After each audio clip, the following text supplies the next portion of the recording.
ವಿಕಲಚೇತನರ ಬೇಡಿಕೆಗಳ ಈಡೇರಿಕೆಗೆ ಆಗ್ರಹಿಸಿ ವಿಕಲಚೇತನ ಗ್ರಾಮೀಣ ಪುನರ್ವಸತಿ ಕಾರ್ಯಕರ್ತರು ಡಿಸೆಂಬರ್ 13ರಂದು ಬೆಳಗಾವಿ ಸುವರ್ಣಸೌಧದ ಎದುರು ಅನಿರ್ದಿಷ್ಟಾವಧಿ ಪ್ರತಿಭಟನೆ ನಡೆಸಲು ತೀರ್ಮಾನಿಸಿದ್ದೇವೆ ಎಂದು ನವಕರ್ನಾಟಕ ವಿಕಲಚೇತನರ ಗೌರವಧನ ಕಾರ್ಯಕರ್ತರ ಸಂಘದ ಜಿಲ್ಲಾಧ್ಯಕ್ಷೆ ಯಶೋಧ ಹೇಳಿದರು. ಇಂದು ಸುದ್ದಿಗೋಷ್ಠಿಯಲ್ಲಿ ಮಾತನಾಡಿದ ಅವರು, ವಿಕಲಚೇತನ ಹಾಗೂ ಹಿರಿಯ ನಾಗರಿಕರ ಸಬಲೀಕರಣದ ಇಲಾಖೆ ವತಿಯಿಂದ ಕಳೆದ 17 ವರ್ಷಗಳ ಹಿಂದೆ ಗ್ರಾಮೀಣ ಪುನರ್ವಸತಿ ಕಾರ್ಯಕರ್ತರನ್ನ ನೇಮಕ ಮಾಡಿಕೊಳ್ಳಲಾಗಿತ್ತು. ಇದರಲ್ಲಿ MRW, VRW, URW ಎಂದು ವಿಂಗಡಿಸಿ ವೇತನ ನೀಡಲಾಗುತ್ತಿತ್ತು. 9,000ರಿಂದ 15,000 ರೂಪಾಯಿಗಳವರೆಗೆ ಮಾಸಿಕ ವೇತನ ನೀಡುತ್ತಿದ್ದು, ಈ ವೇತನವು ಯಾವುದಕ್ಕೂ ಸಾಲದಾಗಿದೆ ಎಂದರು.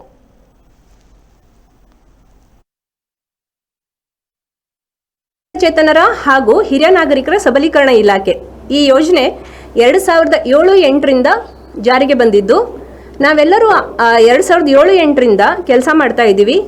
ಪ್ರತಿ ಗ್ರಾಮ ಪಂಚಾಯತಿಗೆ ಒಬ್ಬ ಕಾರ್ಯಕರ್ತರಾಗಿ ನಾವು ಕೆಲಸ ಮಾಡ್ತೀವಿ. ಈ ಕಾರ್ಯಕರ್ತರ ಕೆಲಸಕ್ಕೆ 2007-8ರಿಂದ ಯೋಜನೆ ಬಂದಿದ್ದು, ಈ ಯೋಜನೆಯಲ್ಲಿ 750 ರೂಪಾಯಿ VRWಗಳಿಗೆ ಕೊಡ್ತಾ ಇದ್ದು, MRW ಏನಾಗಿರ್ತಾರೆ ಅಂತ ಹೇಳಿದ್ರೆ ತಾಲೂಕು ಕಾರ್ಯಕರ್ತರಾಗಿರ್ತಾರೆ. ಅವರಿಗೆ 1,500 ರೂಪಾಯಿ ಕೊಡ್ತಾ ಇದ್ರು. 17 ವರ್ಷ ಆಯಿತು ನಮ್ಮ ಇಲಾಖೆ ಅಸ್ತಿತ್ವಕ್ಕೆ ಬಂದು. ನಮಗೆ 17 ವರ್ಷದಿಂದ ತೆಗೆದುಕೊಂಡು ಈಗ VRW ಮತ್ತು URWಗಳು ನಗರ ಸ್ಥಳೀಯ ಸಂಸ್ಥೆಗಳಲ್ಲಿ URWಗಳು ಕೆಲಸ ಮಾಡ್ತಾರೆ. ಅವರಿಗೆ ಈ VRW ಮತ್ತು URWಗಳಿಗೆ 9,000 ಮತ್ತು MRWಗಳಿಗೆ 15,000 ಕೊಡ್ತಾ ಇದ್ದಾರೆ. ಬೇರೆ ಯಾವುದೇ ಎಕ್ಸ್ಟ್ರಾ PF ಆಗಲಿ ESI ಆಗಲಿ ಆ ಥರ ಯಾವುದೇ ಸೇವಾ ಭದ್ರತೆ ನಮಗೆ ಇಲ್ಲ. ಹಾಗಾಗಿ ಈ ಬೆಳಗಾವಿ ಅಧಿವೇಶನದಲ್ಲಿ ನಾವು 13ನೇ ತಾರೀಕು ನಮಗೆ ಡೇಟ್ ಕೊಟ್ಟಿರ್ತಾರೆ.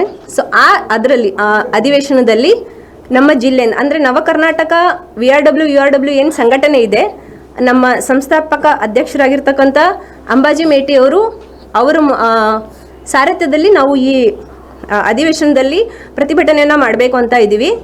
ಅದರಲ್ಲಿ ನಮ್ಮ ಜಿಲ್ಲೆಯಿಂದ ಎಲ್ಲ MRWs, VRW ಮತ್ತು URWಗಳ ಬೆಂಬಲ ಇರುತ್ತೆ. ಅಲ್ಲಿ ನಮಗೆ ಖಾಯಮಾತಿ ಮಾಡಬೇಕು. ಯಾಕೆಂದರೆ ನಮ್ಮ ಯೋಜನೆ ಏನು ಇಲಾಖೆ ಇದೆಯಲ್ಲ, ಅದು ಅಸ್ತಿತ್ವಕ್ಕೆ ಬಂದು 17 ವರ್ಷ ಆದರೂ ನಮಗೆ ಯಾವುದೇ ಸೇವಾ ಭದ್ರತೆ ಇಲ್ಲ. ತುಂಬ ಕಡೆಗಣಿಸಿ ಬಿಟ್ಟಿದೆ ನಮಗೆ ಸರ್ಕಾರ. ಹಾಗಾಗಿ ಈ ಸರ್ತಿ ನಮಗೆ ಖಾಯಂ ಸಿಟಿಜನ್ಸ್ URW ಅಂತ ಹೇಳಿದ್ರೆ urban rehabilitation workers for disables as well as senior citizens. ಮತ್ತು MRW ಅಂತ ಹೇಳಿದ್ರೆ multipurpose rehabilitation workers for taluk.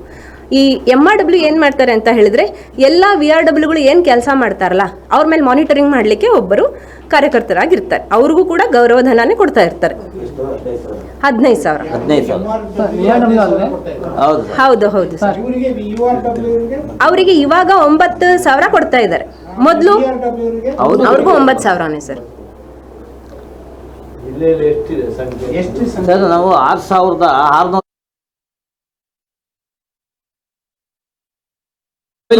Travellings ಯಾವುದು ಇಲ್ಲ ಸರ್. ಸೇವಾ ಭದ್ರತೆನೂ ಇಲ್ಲ. ನಾವು ಈ ಒಂದು ಕನಿಷ್ಠ ವೇತನ ಮಾಡಿದ್ರಾದ್ರೂ ನಮಗೆ 17 ವರ್ಷದಿಂದ ಕೆಲಸ ಮಾಡಿ 18ನೇ ವರ್ಷಕ್ಕೆ ಕಾಲಿಟ್ಟಿದ್ದೀವಿ ಸರ್. ನಾವು ಜೀವನ ನಡೆಸ್ತಕ್ಕಂಥದ್ದು ನಮ್ಮ ಮಕ್ಕಳು, ನಮ್ಮ ಸಂಸಾರಗಳು 9,000ದಲ್ಲಿ ಏನು ಸಾಧ್ಯ? 5ರಿಂದ 6, 7, 8, 10 ಹಳ್ಳಿ ಬರ್ತದೆ ಸರ್. 6,880 ಜನ ಇದ್ದೀವಿ ಸರ್ ಇಡೀ ರಾಜ್ಯದಲ್ಲಿ. ಎಲ್ಲ ಕೆಲಸ